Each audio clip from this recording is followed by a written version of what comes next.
नमस्कार, मैं हेमंत शुक्ला। आप देख रहे हैं वीके न्यूज मध्य प्रदेश। मध्य प्रदेश की 28 सीटों पर होने वाले उपचुनाव के लिए चुनाव प्रचार कल यानी रविवार को खत्म हो गया है। चुनाव प्रचार के अंतिम दिन सभी पार्टियों ने अपनी पूरी ताकत झोंक दी। इस बीच बीजेपी नेता उमा भारती ने चुनाव प्रचार के अंतिम दिन अपनी ही पार्टी को लेकर ऐसा कुछ बोल दिया जिसको लेकर अब हड़कंप मच गया है। दरअसल बीजेपी नेता उमा भारती करेरा विधानसभा में एक जनसभा को संबोधित कर रही थी, जिसमें उन्होंने देश के स्वास्थ्य सेवा की पोल खोल दी। शायद वो भूल गई थी कि देश में उनकी ही पार्टी की सरकार है। इतना ही नहीं, उन्होंने लॉकडाउन के समय मजदूरों के पलायन की हकीकत भी मंच से बयां कर दी और अब उनका अपनी ही सरकार पर हमला करने का ये वीडियो सोशल मीडिया पर तेजी से वायरल है।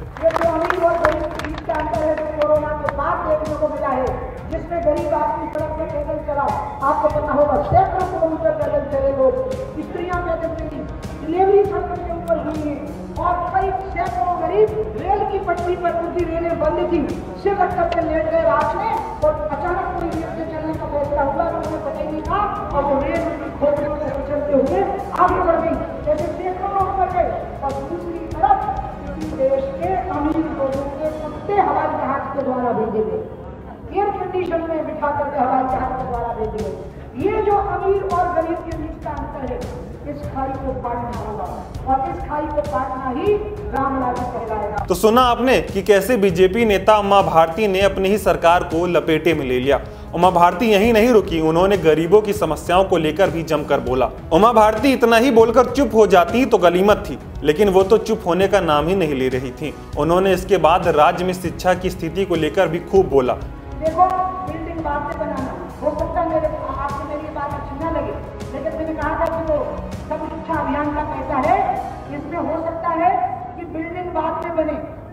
मैंने कहा महुआ के पेड़ के नीचे हमारे बच्चे पढ़ लेंगे, आम के पेड़ के नीचे हमारे बच्चे पढ़ लेंगे।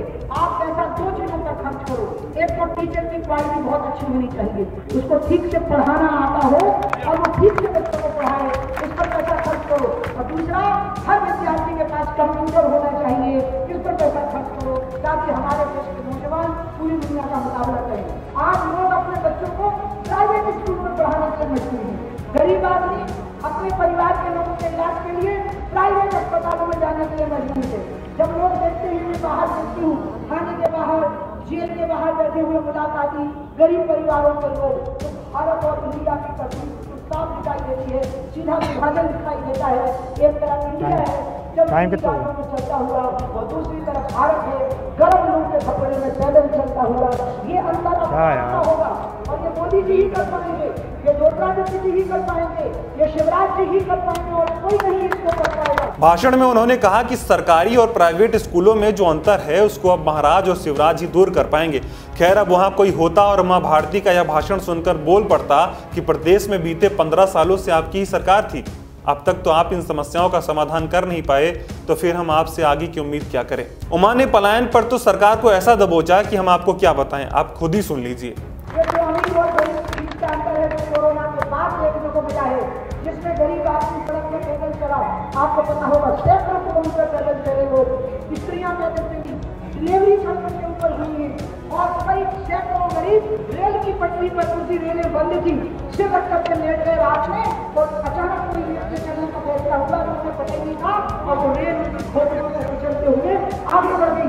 जैसे सैकड़ों लोग मर गए। उमा भारती ने देश और प्रदेश की समस्या पर सवाल खड़ी किए, जबकि प्रदेश और देश दोनों में ही उन्हीं की पार्टी की सरकार है।